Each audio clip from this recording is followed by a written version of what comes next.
The massive ship drifted through the darkness of space like a living nightmare. Its surface pulsed with green light, and strange tubes grew from its sides like the arms of a giant sea creature. Inside the ship, creatures that looked like giant insects walked through long corridors filled with warm, wet air. Commander Vexstar stood 8 feet tall on his 6 legs. His body was covered in hard black shell that looked like armor. His head had 2 huge eyes made of thousands of tiny parts, and his mouth had sharp teeth that could cut through metal. He moved his claws over a glowing screen that showed pictures of different worlds and the creatures that lived on them. "Show me the new targets," he said to his assistant, a smaller creature named Zyklin. The screen changed to show a blue and green planet spinning slowly in space. "This is the 3rd planet from their star," Zyklin explained. "The creatures there call themselves humans. They are weak and soft. No shells, no claws, no poison. They use simple tools made of metal." Vexstar made a sound like clicking his tongue, but much louder. This was how his people laughed. "How boring. Are they even worth hunting?" "Perhaps not, Commander. But the Council says we must study every species we find. Even the weak ones might teach us something." On the wall around them hung the heads of creatures from many different worlds. Some looked like giant birds with metal beaks. Others were covered in fur and had teeth like swords. Each one had been the strongest hunter on their own planet, but none had been strong enough to fight the Kethfer. The Kethfer had been the greatest hunters in the galaxy for 3,000 years. They traveled from world to world, studying each species they found. First, they would watch and learn. Then they would take a few creatures to test their abilities. Finally, they would begin the Great Hunt. The Great Hunt was both sport and war. The strongest Kethfer would compete to see who could kill the most dangerous creatures on each world. The survivors would become slaves, working in mines or growing food for the Kethfer Empire. The weak would die quickly. The strong would live longer, but they would still die. "Tell me about these humans," Vexstar said as he walked to another screen. This one showed moving pictures of Earth. He could see cities full of tall buildings, forests, oceans, and millions of tiny figures moving around. "They are strange, Commander. Most species fight each other until we arrive. These humans also fight, but they can also work together when they want to. They have many different groups, but they all look almost the same." Vexstar watched the humans moving through their cities. They looked so small and weak. Their skin was soft and would tear easily. They had no natural weapons at all. Their technology was simple compared to other species the Kethfer had conquered. "How many are there?" he asked. "Almost 8 billion, Commander. 8 billion. Vexstar was surprised. Most species had only millions of members, not billions. "Are they like insects? Do they breed very fast?" "No, Commander. They live for many years and have only a few children each. But they take care of their weak ones instead of letting them die. They even take care of their old ones who cannot work anymore."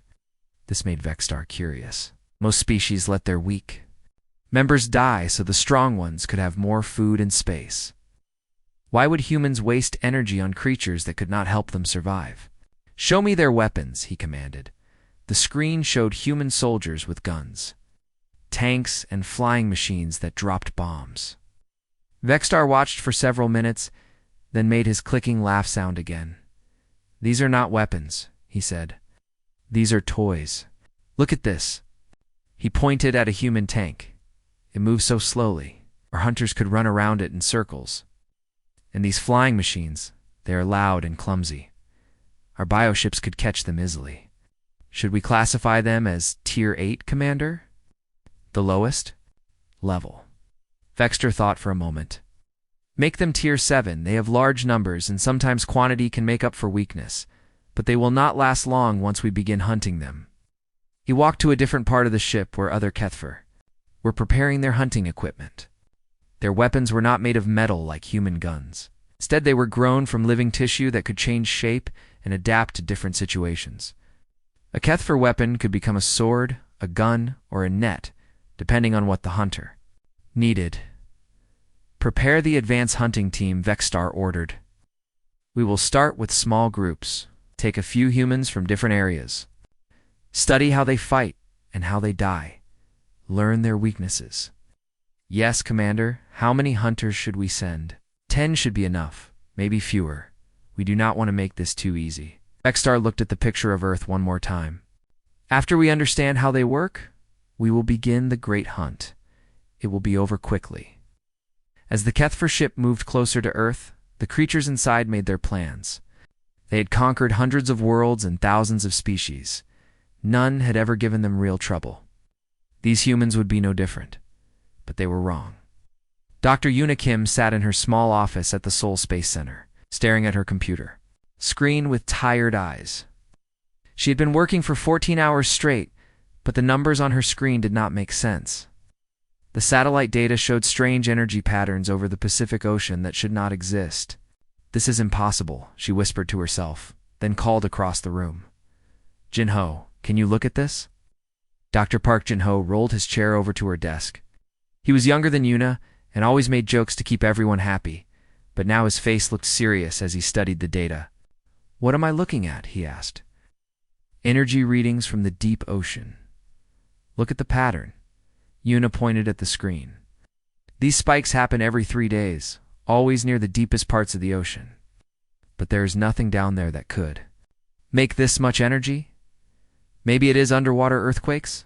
Jin-ho suggested. No, earthquakes do not make this type of energy. This looks more like... Yuna stopped talking and opened another file on her computer.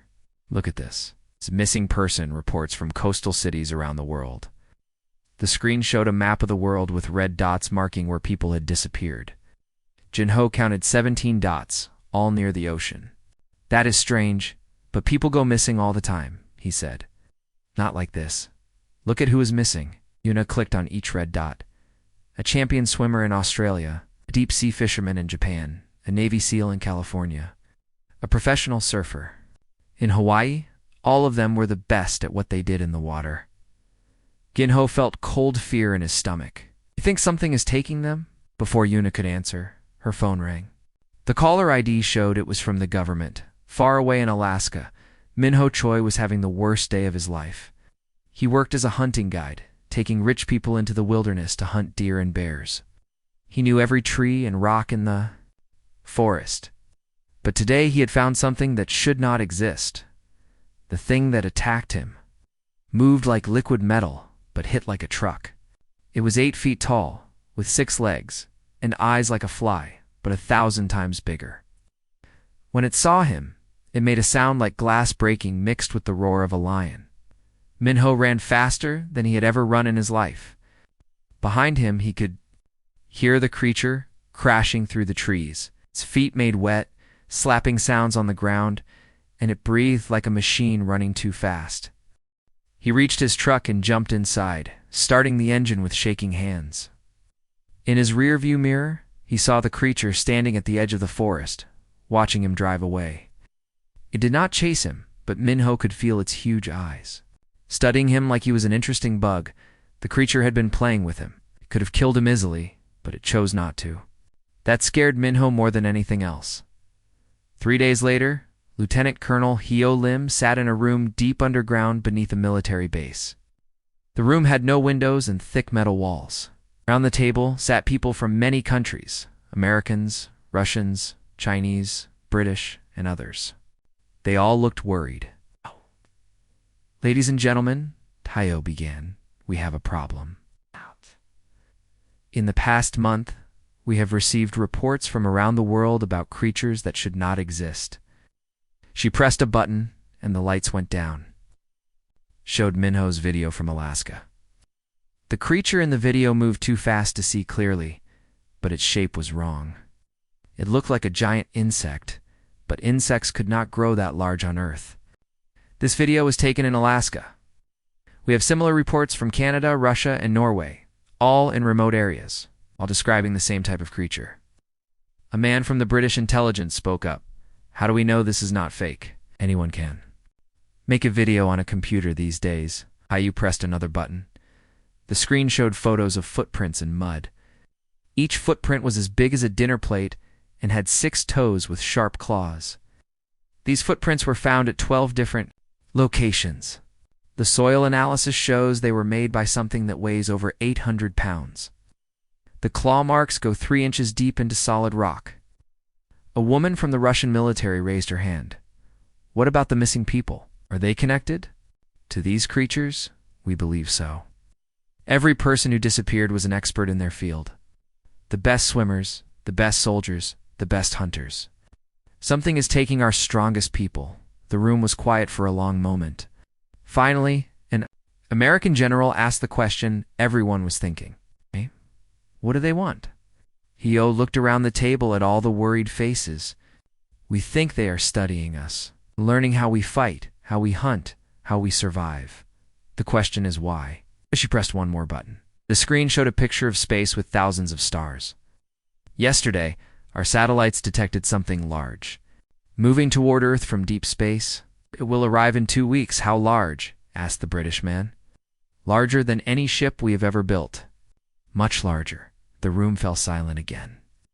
Everyone understood what this meant. Earth was about to receive visitors, and they were not coming in peace. What do we do? Someone asked. Hio stood up and looked at each person in the room. We prepare for war. The alien ship appeared over New York City on a Tuesday morning when everyone was going to work. It was so big that it blocked out the sun, casting a shadow over half of Manhattan. The ship looked like a giant jellyfish made of metal and flesh, with long tentacles hanging down and strange lights pulsing across its surface. People stopped walking and stared up at the sky. Cars stopped in the middle of the street. Everyone took out their phones to record what they were seeing, but then every screen in the city changed to show the same message. High Huntress, Krolthex, stood inside her ship, looking down at the tiny humans below. She expected to see them, running and screaming in terror, like every other species did when the Kethfer arrived. Instead, she saw something that confused her. The humans were moving, but not in panic. They walked quickly but calmly toward large buildings. Children held their parents' hands without crying. Police officers directed traffic and helped elderly people move faster. It looked almost like they had practiced for this moment. They are not afraid, said Commander Vexstar, standing beside her. All species are afraid when we arrive, Krolthex replied. They just hide it better. She activated the communication system that would send her message to every human device on the planet. Her voice was translated into every human language at the same time. Humans of Earth. I am High Huntress Krolthex of the Kethfer Syndicate. Your world now belongs to us. You will surrender immediately. Those who submit will live as our slaves. Those who resist will die. You have one of your hours to decide. On the streets below, Captain Doyen Park listened to the message through his radio as he coordinated the evacuation of downtown Manhattan. He had been expecting this moment for 2 weeks, ever since the government told all military leaders about the approaching alien ship. All units. This is Captain Park. He spoke into his radio. Operation Safe Harbor is now active. Repeat. Operation Safe Harbor is active. Across the city, soldiers who had been disguised as construction workers and street cleaners suddenly revealed themselves. Anti-aircraft guns that had been hidden inside fake food trucks and delivery vans were uncovered and aimed at the alien ship. The plan had been simple. When the aliens arrived, they would expect panic and chaos. Instead, they would find organized resistance, said Sergeant Jasunam through the radio. All civilians are clear of Zone 1. We are ready. Doyan looked up at the massive alien ship floating above them. Remember, these things hunt for sport. They want us to run so they can chase us. Instead, we make them come to us. High above in the alien ship, Krolthex waited for the human response. Every other species had either surrendered immediately or broken into small groups that fought each other for the chance to serve the Kethfer. She expected the humans to do the same. Instead, she received a message on the same frequency she had used to contact them. The message came from a woman with short black hair wearing a military uniform. She stood in what looked like an underground room with many computers and screens. This is General Seon-ho Kim of the United Earth Defense Force, the woman said calmly. We reject your demand for surrender. If you want our planet, you will have to take it.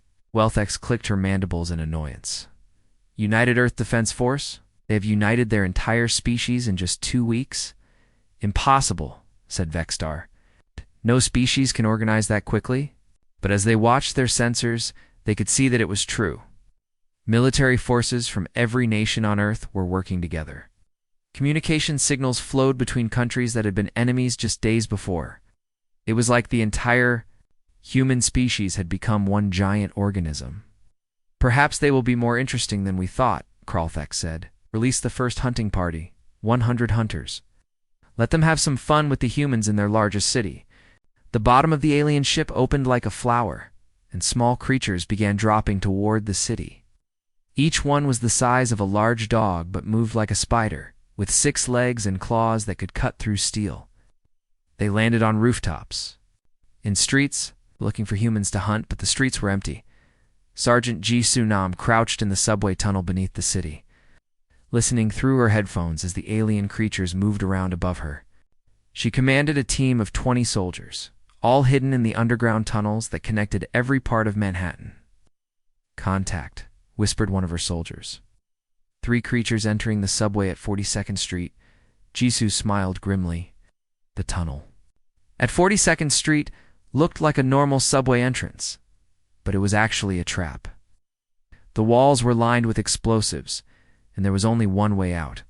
Let them get halfway down the tunnel, then close the doors, she ordered. The alien creatures moved into the tunnel, following the scent of humans. Their claws clicked on the concrete floor as they hunted for prey. They expected to find frightened humans hiding in dark corners. Instead, they found themselves trapped as metal doors slammed shut behind them. The tunnel filled with bright lights that hurt their sensitive eyes and loud sounds that confused their hearing. Now, Jisoo commanded. The explosives went off, filling the tunnel with fire and smoke. When it cleared, the 3 alien creatures were dead. Tunnel 1 clear, Jisoo reported, waiting for the next group. Above ground, more alien creatures were learning that hunting humans was not going to be as easy as they expected. 6 months had passed since the aliens first arrived, and the war had changed completely. Deep underground in the mountains of Switzerland, General Seonho Kim stood in front of a giant screen that showed the entire world. Red dots marked where human forces were fighting. Green dots showed where they had won battles against the aliens. Operation Reversal begins now, she announced 2 military leaders from 50 countries who watched through video screens. It is time to hunt the hunters. The plan was bigger than anything humans had ever attempted. They would not just defend Earth anymore. They would attack alien bases on other planets and free the creatures that had been captured by the Kethver for thousands of years, on a forest moon orbiting a distant star. Captain Youngji Park crawled through thick purple grass with her team. Half of her soldiers were human, but the other half looked like living crystals that sparkled in the alien moonlight. These were Altarians, a species that the Kethver had conquered 50 years ago. The prison facility is 1 kilometer ahead, whispered Taijin Essio, the team's scout. He had become the best at moving silently through any terrain. Even the aliens could not hear him coming. Yeonji looked through her binoculars at the alien building. It was made of the same living metal as their ships, and it pulsed with soft green light.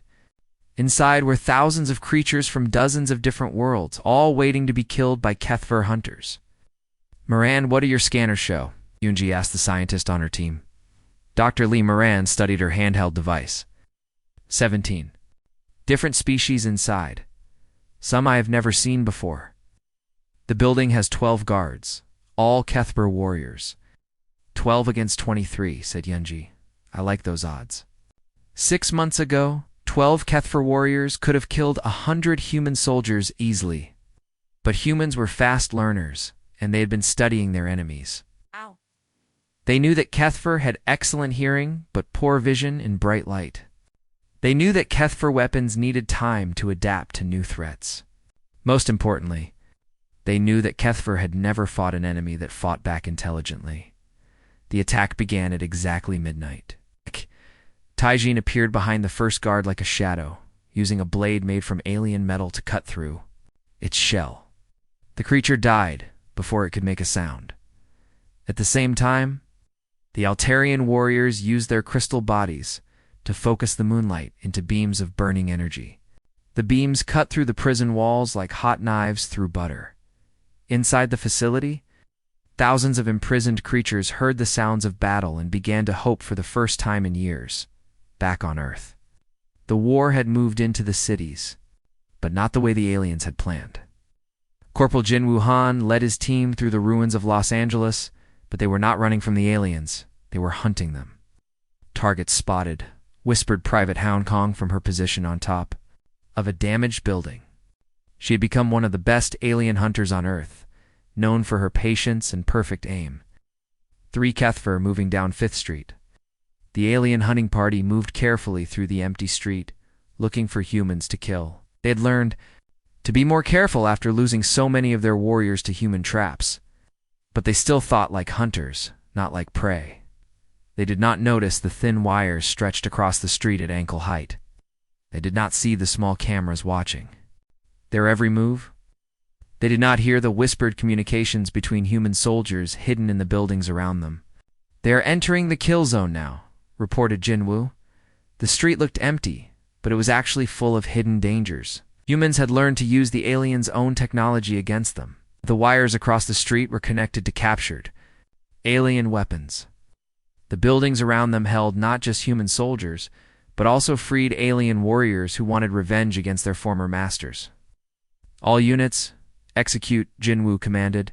The trap closed like a fist. Explosions erupted from the buildings. Alien weapons fired from hidden positions. The 3 Kethfer warriors found themselves surrounded by enemies they could not see, using weapons they could not understand. In 30 seconds, it was over. The hunters had become the hunted, high above Earth.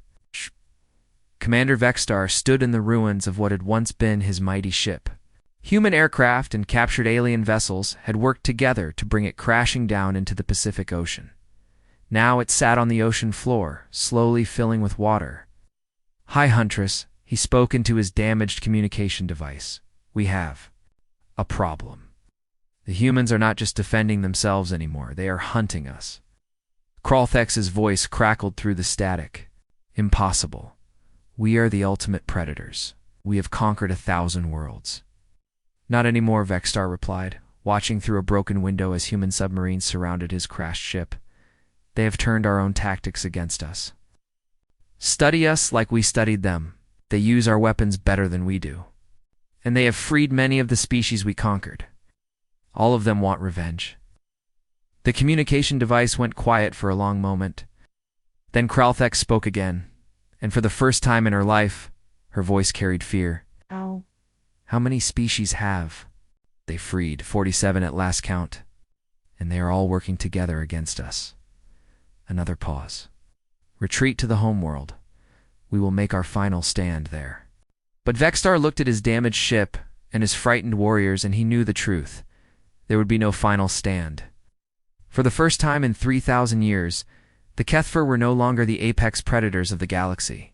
They had become the prey. The final battle did not happen on Earth. It happened in space, above the Kethfer homeworld. A dark planet covered in black cities and hunting grounds.